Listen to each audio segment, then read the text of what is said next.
Nossa, que legal. Ai, que sensacional. Mas isso ainda não A é ciência viável. é sensacional, né? Mas...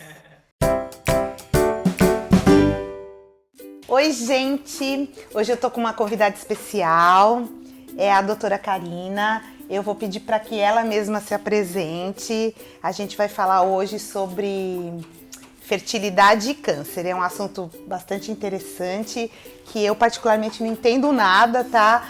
E eu trouxe ela aqui que é pra gente entender junto. Se apresenta. Oi, tudo bom? Meu nome é Karina, eu sou médica formada no HC, fiz residência lá de mastologia, de ginecologia e obstetrícia. Fui chamada aqui hoje não tanto pela parte de reprodução especificamente, mas porque na minha formação eu me interessei muito pela área de câncer de mama em jovens e, consequentemente, quando você pensa em câncer de mama em jovens, você se preocupa com a parte reprodutiva.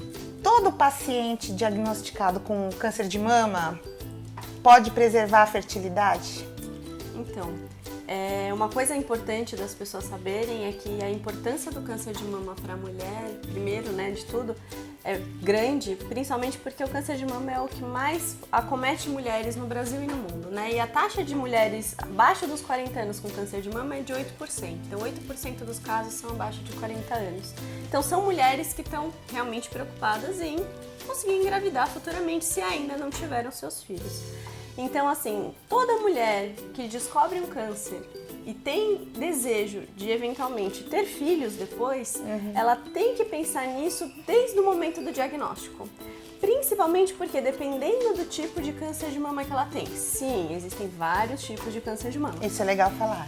Ela vai fazer um tipo de tratamento diferente e cada tratamento vai ter um impacto diferente no segmento dela. Então, pode ter um impacto do ponto de vista de ter que adiar a maternidade, pode ter um impacto do ponto de vista de atrapalhar a maternidade de alguma forma, de limitar ela de conseguir engravidar ou não. Então, o preservar a fertilidade que a gente fala, às vezes é o esperar só um pouco, isso não vai ter problema nenhum, não vai ter tanto impacto dependendo da idade da paciente, ou antes de começar qualquer tratamento, eu preciso pensar numa reprodução assistida, talvez no futuro. Então, desde antes da quimio, eu já preciso procurar um centro, procurar um profissional um congelamento para de óvulos. eventualmente congelar. Então, mas né, quando a gente fala em congelamento de óvulos, tem o problema que você tem, é que nem um tratamento, né? Demora um pouco, né? Esse é o mais interessante. Para aquelas pacientes, principalmente que começam pelo tratamento cirúrgico e não pela quimioterapia, a gente tem o tempo do pré-operatório da cirurgia para eventualmente fazer o estímulo e conseguir fazer a coleta de óvulos, né? Que vai precisar ser feito. E aí, né, tem alguns trabalhos, ainda não é tão difundido, no Brasil não é uma técnica tão comum, mas existe ainda a opção menos frequente de você retirar um ovário, fazer todo o seu tratamento oncológico, reimplantar esse ovário depois do tratamento oncológico. Aí você não sabia. Pois é. E estimular esse ovário novo velho, né? Que foi reimplantado e tirar óvulos da própria pessoa no futuro, que não foram submetidos à quimioterapia realizada. Tá, mas isso não... Eu conheço o Pérola Byton aqui em São Paulo que faz isso, né? Lá eles não fazem isso. Essa técnica são Você poucos tem que pagar, os centros, né? São poucos os centros que fazem. No Brasil e no mundo, por incrível que pareça. Ah, no mundo. No mundo. É legal saber que isso uma existe. informação. É uma informação. É muito legal saber que existe, porque de repente alguém que está assistindo e tem recurso para isso, mas a gente já sabe que é animador, mas é desanimador. Desanima. Desanima porque a gente sabe que isso deve custar uma pequena fortuna, né? Mas é interessante saber que existe, porque a gente sabe que um dia Pode ser que não custe tão caro. pode ser que não custe tão caro. Mas a parte do estímulo para coleta, eventualmente pode fazer ciclo curto, dura 14 dias, dura 20 dias. E esses dias, mesmo em quem não for começar pela cirurgia, né, que tem esse tempo de pré-operatório de bônus, né, para fazer a parte reprodutiva, você consegue esperar. Você adiar em 15 dias, eventualmente, o começo do tratamento, não eu vai pensei que impactar fosse tanto. mais. Não, é rápido. Eu pensei que fosse 15 dias, 20 2 dias. meses, assim, Não. porque aí não dá pra esperar mesmo, né? É que vai depender muito, primeiro, né, da resposta da paciente ao estímulo. Eventualmente, ela pode fazer um estímulo ovariano, for captar, e na hora de captar os óvulos, não ter tanto óvulo para ser captado. E às vezes tem que ser mais de um ciclo. E tem um segundo problema, você capta os óvulos, você capta vários e na hora que você vai avaliar esses óvulos, eles não estão adequados e precisam de um novo ciclo. Então, pensando num ciclo só, se você for fazer, não demora muito. Mas vai depender Pode ser sua que precise resposta. mais. Exatamente. Aí vai. Então eu acho que é nesse momento, quando a gente descobre que tem câncer, você não tem muito tempo, né? Você não tem, porque você já. Às vezes pega bem no comecinho, mas você não vai ficar esperando, né? Nenhum sonho... Deixa de ser a prioridade. Né? Não é, deixa de ser a prioridade. Doutora, e quais são as opções que a mulher tem?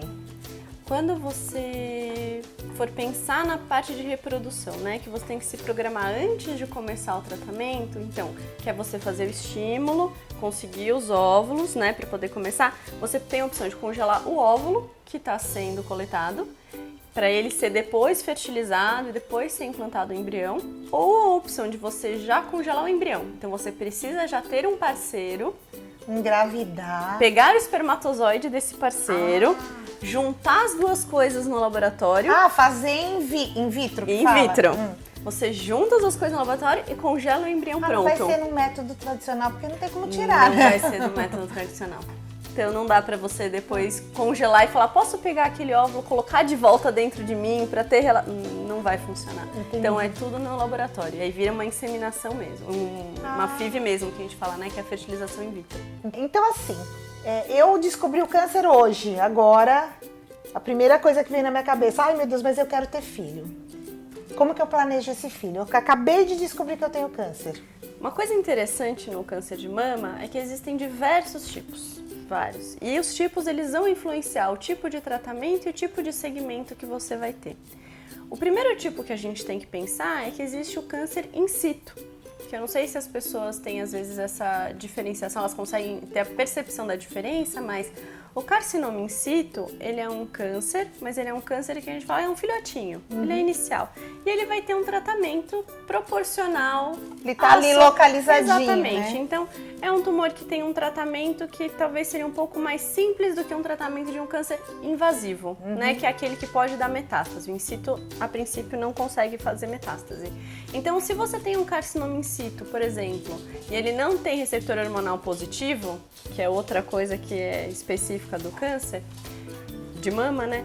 Você eventualmente precisa dar hormônio para essa paciente ou não para fazer o segmento. Quando você não precisa dar esse hormônio, a cirurgia e a radioterapia, caso você precise fazer, eles são suficientes para tratar. E acabou esse tratamento, não tem mais preocupação. Poderia engravidar a partir daí. Agora, a partir do momento que você tem um câncer in situ com um receptor positivo, aí você vai ter que fazer um tratamento hormonal só, não quimioterapia. Então, o detalhe de não ter quimioterapia é muito importante. Sim. Então, você vai fazer esse tratamento hormonal e, eventualmente, de acordo com o seu segmento, você pode até optar por fazer uma pausa durante esse tratamento hormonal para engravidar e depois terminar o tratamento hormonal. Pode ser de 5 a 10 anos. Importante falar que o tratamento hormonal não influencia o seu ovário, ele não prejudica o seu ovário. Então, você vai tomar esse remédio por determinado período, 3 anos, 5 anos, e isso não vai repercutir na sua capacidade de engravidar. Quando você tem um carcinoma invasivo, aí a gente tem a história um pouquinho diferente. Toda vez que você tem um câncer invasivo e precisa fazer quimioterapia, o que não é uma regra para todo câncer invasivo, quando ele é muito inicial, eventualmente a gente não precisa, a quimioterapia ela tem uma capacidade de lesar o ovário muito importante. Daí a preocupação de você pensar na sua reserva ovariana antes de começar a quimioterapia. Você vai fazer a quimioterapia, normalmente ela dura em média 6 meses, né? Esse começo de tratamento. Sim. Antes disso, você vai fazer a sua reserva. E depois desses 6 meses, a gente pede em média de 3 a 5 anos esperar a evolução desse câncer para saber se você vai fazer algum tratamento adicional ou não, para você poder fazer a fertilização in vitro, né? A reprodução assistida, que a gente fala. Existem mulheres, normalmente quando mais jovens do que 35 anos, que mesmo fazendo a quimioterapia, elas voltam a menstruar normalmente, o ovário volta a funcionar normalmente. Então elas guardam o óvulo, mas não precisam. Uhum, e entendi. conseguem engravidar sozinhas. Eu conheço muitas que engravidaram. O reservar o óvulo, né, o guardar o óvulo seria um plano B. Entendi. Caso a quimioterapia prejudique a tal ponto o ovário que você não consiga engravidar sozinha, você tem um plano B já pronto. Dá pra fazer planos apesar do câncer. Então, e é isso que eu queria que você desse. Eu sei que a gente tem muita coisa pra falar, né? Mas que desse essa palhinha, porque acho que já deu pro pessoal pensar. Te agradeço muito, muito, muito, muito obrigada. Foi ótimo. Espero que você tenha gostado. Eu gostei. Beijão. Então, gente, se inscreva no canal, compartilhe, curta. E é isso aí. Segunda-feira a gente tá de volta. Tchau, tchau, tchau.